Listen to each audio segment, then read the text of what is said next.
तो आज का एक ट्रेंडिंग टॉपिक चल रहा है। मैं क्योंकि यूके में रहा हूँ, 16 साल ज़िंदगी गुजारी है, वहाँ पर भी वकील हूँ मैं, एज अ रजिस्टर्ड वकील। तो वहाँ पर भी मैंने काफ़ी ज़्यादा कॉर्पोरेट लॉ और इमिग्रेशन का काम किया हुआ है। लोगों को कुछ ये अभी अंदाज़ा नहीं है कि ये जो कुछ चीज़ें हैं ये अभी अगले साल होनी है। अप्रैल स्प्रिंग टाइम में ये नॉर्मली चेंजेस लेके आते हैं, नोटिफिकेशंस वगैरह। विजिट वीज़े में आप जा सकते हैं, फिरने के लिए जा सकते हैं, लेकिन और किसी कैटेगरी में नहीं जा सकते। अगर आपने कैटेगरी में जाना है तो वापस आके अपने ओरिजिन ऑफ कंट्री में दोबारा अप्लाई करना पड़ता है, वही प्रॉपर डॉक्यूमेंटेशन के साथ। तो विजिट वीज़े में भी है 10 ईयर ऑप्शन, लेकिन उसकी कॉस्ट बढ़ जाती है। लोग यही प्रेफर करते हैं कि 6 महीने विजिट वीज़ा करके देखें।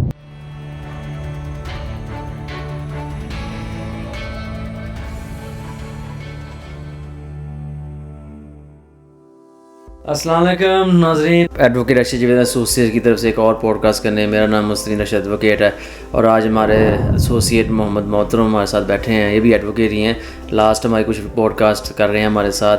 तो आज का एक ट्रेंडिंग टॉपिक चल रहा है। मैं क्योंकि यूके में रहा हूँ, 16 साल ज़िंदगी गुजारी है, वहाँ पर भी वकील हूँ मैं, एज अ रजिस्टर्ड वकील। तो वहाँ पर भी मैंने काफ़ी ज़्यादा कॉर्पोरेट लॉ और इमिग्रेशन का काम किया हुआ है। तो अभी रिसेंटली आप सबको पता होगा कि so many news coming out in the news channels regarding the current affairs of UK immigration, जिस पे ये होम सेक्रेटरी वहाँ के अनाउंस किया है कि कुछ लॉज चेंज करने जा रहे हैं, ख़ास तौर पे स्पाउस वीज़े के, होम एंड केयर वर्कर वीज़े के, और ये स्टूडेंट वीज़े में भी काफ़ी चेंजेस आने लगी हैं। लोगों को कुछ ये अभी अंदाज़ा नहीं है कि ये जो कुछ चीज़ें हैं ये अभी अगले साल होनी है। अप्रैल स्प्रिंग टाइम में ये नॉर्मली चेंजेस लेके आते हैं, नोटिफिकेशंस वगैरह, लेकिन कोई पता नहीं है कि जो इमिग्रेशन को रोकना चाहते हैं यूके वाले, इसका जल्दी भी इम्प्लीमेंट कर सकते हैं। लेकिन सो फार हमारे खबर में यही है कि जी अगले साल अप्रैल में इम्प्लीमेंटेशंस होगी।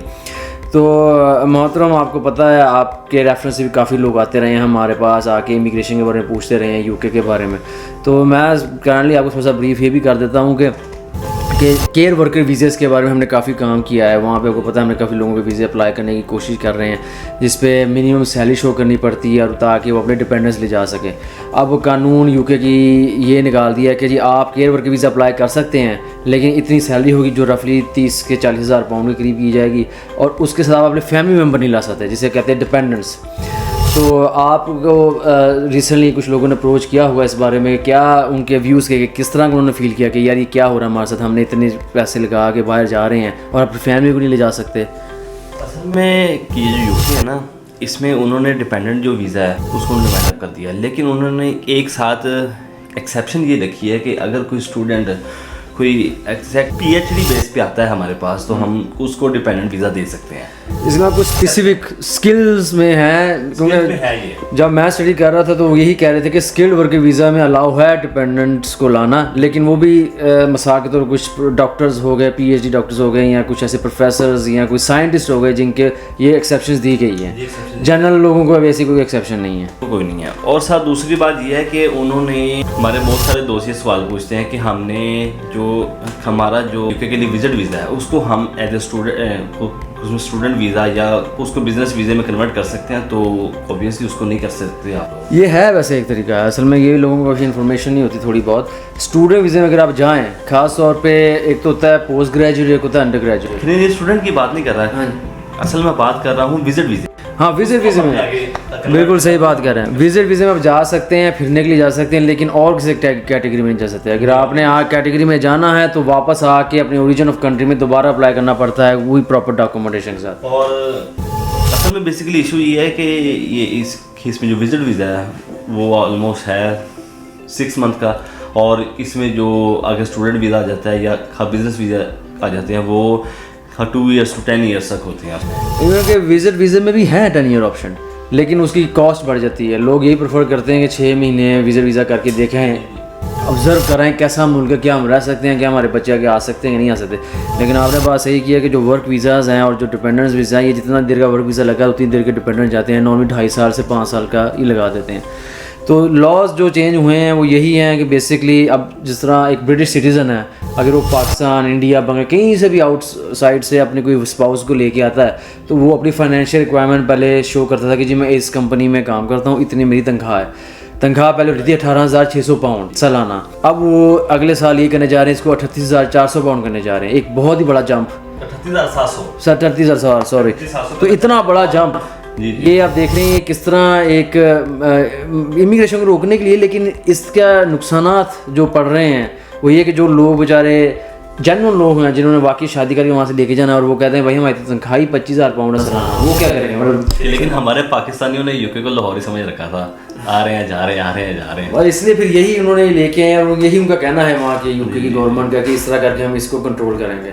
आप भी कुछ कहते कि फैमिली मेम्बर्स जिनकी शादी हुई है बाहर के मुल्कों में वो अब प्लानिंग कर रहे हैं जाने को, अब ज़्यादा से ज़्यादा जल्दी प्लानिंग कर रहे होंगे क्योंकि अब टाइम ही क्या रह गया।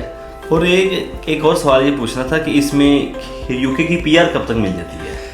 ये भी एक क्वेश्चन है कि नॉर्मली वर्क वीज़ा जब मिल जाए या स्पाउस वीज़ा मिल जाए 5 साल आपको रहना पड़ता है उस वीज़े में। 5 साल के बाद फिर आपको इंडेफिनिट लीव टू रिमेन मिलती है। उस 1 साल इंडेफिनिट लीव टू रिमेन गुजारने के बाद आप फिर नेचुरलाइजेशन जिसे कहते हैं प्रोसेस, नेचुरलाइजेशन का मतलब होता है कि जी अब आपने हमारे मुल्क में इतने साल गुजार लिए, अब आपको हम नेचुरलाइज करने जा रहे हैं जिसके बेसिस पे आपको ब्रिटिश पासपोर्ट या कनेडियन पासपोर्ट कोई भी पासपोर्ट जो होता है वो मिल जाता है। नॉर्मली ब्रिटिश पासपोर्ट तो 5 साल बाद वीज़े के साथ वो मुकम्मल करने के बाद फिर 1 साल इंडेफिनिट लीव रिमेन में गुजारने के बाद जिसे कहते हैं ग्रीन कार्ड भी कहा जाता है या परमानेंट रेजिडेंस भी कहा जाता है, उसके बाद फिर मिलता है। और इसमें सवाल ये था कि इसमें कोई एज लिमिट्स भी होती हैं अब पीआर मिलने के लिए? कोई एज लिमिट नहीं है इस पर। ओबियसली अगर आप 18 से नीचे तो आप हमेशा डिपेंडेंट बन के आएंगे, ज़ाहिर सी बात है माँ बाप के किसी के डिपेंडेंट। अगर 18 से ऊपर है तो फिर आप डिपेंडेंट नहीं बन सकते, फिर आपको खुद का अपना अप्लाई करना पड़ना है। एक और चीज़ मैं देख रहा था कि ये जो आपकी एज अगर 35 है तो आपको स्टूडेंट वीज़ा आप लोगों को नहीं देंगे। वो वहाँ पे जो स्टूडेंट वीज़ा है यूके में खास तौर पर अगर आप किसी यूनिवर्सिटी में अप्लाई करते हैं वो वही अप्लाई कर सकते हैं जिसका पोस्ट ग्रेजुएट है। नॉर्मली मेरे कुछ दोस्त थे वहाँ पे जो 35 साल की उम्र में आके दोबारा लॉ डिग्री करने आए थे बैचलर्स की।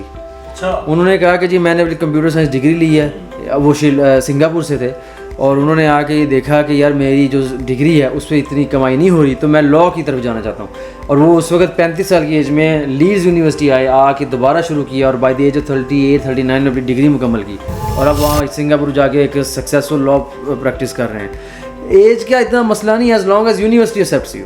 अगर आपको यूनिवर्सिटी एक्सेप्ट कर रही है क्योंकि यूनिवर्सिटी ने फिर आगे जंग लड़नी होती है, वीज़े में सारा हेल्प करनी होती है, उन्होंने ही डॉक्यूमेंट्स प्रोवाइड करने होते हैं, हमने तो यहाँ से फाइनेंशियल रिक्वायरमेंट पूरी करनी होती है अपनी कि हम अफोर्ड कर सकते हैं वहाँ पढ़ना और रहना वगैरह। और एक और बात ये पूछनी थी कि ये आप लोग जब इसमें स्टूडेंट वीज़ा अप्लाई करते हैं, कोई बिजनेस वीज़ा अप्लाई करते हैं या कि इसमें आप लोग आ जाते हैं विजिटर वीज़े में आ जाते हैं तो आपको कोई बैंक स्टेटमेंट भी इसमें शो करनी पड़ती है? हर वीज़े में आपको फाइनेंशियल रिक्वायरमेंट शो करनी ही पड़नी है, बैंक स्टेटमेंट। नॉर्मली क्या होता है कि जो वर्क वीज़े होते हैं इस तरह किसी भी कैटेगरी को वर्क मिल जाए, लॉ की फील्ड में वर्क वीज़ा मिल जाए, केयर वर्कर की फील्ड में मिल जाए, डॉक्टर्स की किसी भी फील्ड में आप जाना चाहें वहाँ वर्क वीज़ा मिलता है। तो कुछ कंपनीज होती हैं जो खुद स्पॉन्सर करती हैं और खुद अपने फाइनेंशियल रिक्वायरमेंट पूरी करती हैं, लेकिन at the end of the day British government को साबित करने के लिए जी हम पाकिस्तान या कहीं भी स्टेबल है, हमारे पास इतने पैसे हैं, हमारी स्टेटमेंट बनी हुई है, लीगल तौर पर हमारे चैनल चल रहे हैं, ताकि उनको यकीन आ जाए कि हम अपने तौर पर फाइनेंशियल रिक्वायरमेंट पूरी कर रहे हैं। इन वीज़ों के में नॉर्मली कंपनीज ही स्पॉन्सर करती हैं। कंपनीज को रेटिंग दी होती है, A rating, B rating, C rating. A is the top class, C is the bit low class. इसमें बैंक स्टेटमेंट्स की कोई लिमिट भी होती है? ये वाज़िया नहीं है, हाँ वाज़िया नहीं होता ये। अब जैसे स्टूडेंट वीज़े हैं उस पर उन्होंने दिखाया होता है कि फाइनेंशियल रिक्वायरमेंट जो मेंटेनेंस जिसे कहते हैं, मंथली आपने कोई 1500 पाउंड लंदन में रफी 1500 के करीब है और आउटसाइड लंदन कोई 1300 के करीब है, तो इस तरह कर दिखाने होते हैं मंथली, तो सालाना आपको पूरे इकट्ठे दिखाने होते हैं वो पैसे। लेकिन बाकी वीज़ोज़ में इतना ज़ाहिर नहीं होता है, मतलब आपको विजिट वीज़ा हो जाए उस पर आपको इतने दिखाने होते हैं पैसे कि जी आपके कन्वर्जन रेट के मुताबिक आपके पास 2-3 हज़ार पाउंड होने चाहिए जिससे आप विजिट वीज़े में वहाँ पे एंजॉय कर सकें अपना जाकर ट्रिप। और एक और बात हमारे पाकिस्तानी स्टूडेंट्स के लिए मैं आपसे पूछना चाह रहा हूँ कि हमारे पास जो मैक्सिमम ऑप्शन आते हैं वो एक यूके का आ जाता है, तो दूसरा ऑस्ट्रेलिया का और तीसरा कनाडा का। तो आप सबसे ज़्यादा किसको प्रेफर करते हैं मुल्क? मैं सवाल अच्छा, ये असल में तीनों ही मुल्क गोरों के हैं, सीधी सी बात है, उनकी हुकूमत चली है और डेवलप मुल्क हैं, वेस्टर्नाइज्ड हैं, फ्रीडम वगैरह सारी चीज़ वहाँ मिलती है, आपको हाई क्लास एजुकेशन मिल रही है, वहाँ पे बेनिफिट्स मिल रहे हैं। मेरा क्योंकि मैं ज़ाती यूके में रहा हूँ 16 साल, तो मुझे यूके इसलिए ज़्यादा पसंद है क्योंकि वहाँ पे एक मल्टी कल्चर सेकुलरिज्म माहौल है, आपको एक्सेप्टेंस जल्दी मिल जाती है। अगर आप पाकिस्तान से हैं तो पाकिस्तान एनवायरनमेंट भी मिल जाती है, इंडिया से इंडिया की एनवायरनमेंट मिल जाती है, बांग्लादेश की मिल जाती है, मतलब डिफरेंट टाइप ऑफ टाउन्स बने हुए हैं जहाँ पे आपको मिल जाती है। यही कनाडा में भी है और यही ऑस्ट्रेलिया में भी है। अच्छा। लेकिन जो प्रायोरिटी मैं यूके को इसलिए दे रहा हूँ क्योंकि यहाँ पे जो बेनिफिट्स देते हैं वो आई थिंक मुझे लगता है कनाडा ऑस्ट्रेलिया से ज़्यादा मिलते हैं। लेकिन मैं गलत भी हो सकता हूँ, जो लोग कनाडा से हैं वो तो अपने ही मुल्क को प्रेफर करेंगे। तो इसलिए यूके जाके और वहाँ पे जाके पढ़ना, उनकी सोसाइटी में अपने आप को एडजस्ट करना एक ज़्यादा सी बात है काफ़ी। और दूसरी बात यह कि इंटरनेशनल लेवल पे इन सब मुल्कों की डिग्री जो है वैलिड है। टॉप क्लास मुल्क हैं, टॉप 10 में आते हैं, ठीक है जी। पासपोर्ट इन तीनों का स्ट्रॉन्ग है। यूके का टॉप 5 में है, 6 में है, कनाडा के भी इसी रेंज में है, ऑस्ट्रेलिया के भी इसी रेंज में है। लोग तो इनकी डिग्री लेने जाते हैं, अक्सर ये है कि वहाँ पर जाके रहने का होता है लोगों को। लेकिन जिस तरह मैं वहाँ 16 साल गुजारे, आखिरकार मैं पाकिस्तान वापस आया हूँ, यहाँ पे अपने मुल्क में दे रहा हूँ, सारी मेहनत कर रहा हूँ, यहाँ कर रहा हूँ। मुझे लग रहा है कि बाहर से आप कॉन्फिडेंस लें, पढ़ के वापस अपने मुल्क में आके कंट्रीब्यूट करें। और करंट गवर्नमेंट के भी यही थे, पीटीआई जो थी इमरान खान, जिसलिए ओवरसीज से क्यों इतना पसंद करते, क्योंकि उन्होंने उनके लिए खास तौर पे एक वे आउट बनाया हुआ था कि आप आएँ पाकिस्तान में इन्वेस्ट करें और आपको प्रॉफिट मिलेगा, आपको फ़ायदा होगा, और फिर आप बेशक यूके रहें, पाकिस्तान रहें, कनाडा रहें, जहाँ भी रहें। तो इस तरह के हालात हैं। लेकिन अब जो करंट सूरत हाल थे पाकिस्तान की, उसकी वजह से हर कोई प्रोफेशनल मुल्क छोड़ के जा रहे हैं, क्योंकि वहाँ पे बेनिफिट्स अच्छे मिल रहे हैं। लोगों ने अपने फैमिली का सोचना है, पहले मुल्क के थोड़ा पहले बच्चों का सोचेंगे, माँ बाप सोचेंगे, अपनी वाइफ का सोचेंगे या अपने हस्बैंड का सोचेंगे, इस तरह के चलेंगे, फिर ही आगे जाते हैं। एक बात आपने ये की थी कि जो इसमें यूके की पीआर है ये आफ्टर 5 इयर्स मिल जाती है, तो इसमें ऑस्ट्रेलिया और कनाडा की ऑस्ट्रेलिया वर्क वीज़ा पे ही है कि अगर ऑस्ट्रेलिया में वर्क वीज़ा मिल जाता है आपको, तो उनका भी सो फार सुनने को ये कि 5 से 6 साल बाद उनको मिल जाती है। आई माइट बी रॉन्ग, लेकिन वो देखना पड़ना है। यूके की तो यही है कि 5 साल वर्क वीज़ा करेंगे आप तो आइलर मिलेगा। ऑस्ट्रेलिया का आजकल देखने के इसमें आफ्टर 3 इयर्स मिल रही है उनको, डिपेंड करता है कौन सी कैटेगरी में मिल रही है। अगर वर्क वीज़ा में मिल रही है तो बहुत अच्छी, लेकिन मुझे लगता है वर्क वीज़ा में एक्सेप्शन है। अगर मेडिकल फील्ड है तो उस पर शायद दे देंगे, केयर वर्कर फील्ड में मिल जाएगा। अब जिस तरह यूके में केयर वर्कर फील्ड में कुछ दिनों के लिए उन्होंने स्टार्ट किया था कि 3 साल बाद आपको मिल जाएगी ILR वगैरह, अगर आपकी हमेशा सख्त ज़रूरत है। इसे लेबर भी कहा जाता है। तो लेबर वर्क की कमी होती है जहाँ पे वहाँ पे आपको जल्दी से ऑप्शन मिल जाती है, ताकि जल्दी से आप सिटीज़न बन जाएँ। लेकिन डिपेंड करता है कौन सी कंट्री। अब कनाडा की स्टूडेंट इमिग्रेशन को बड़ा सख्ती से कर दिया। 2 दिन पहले अनाउंसमेंट हुई है कि उसको सख्त करने लगे हैं।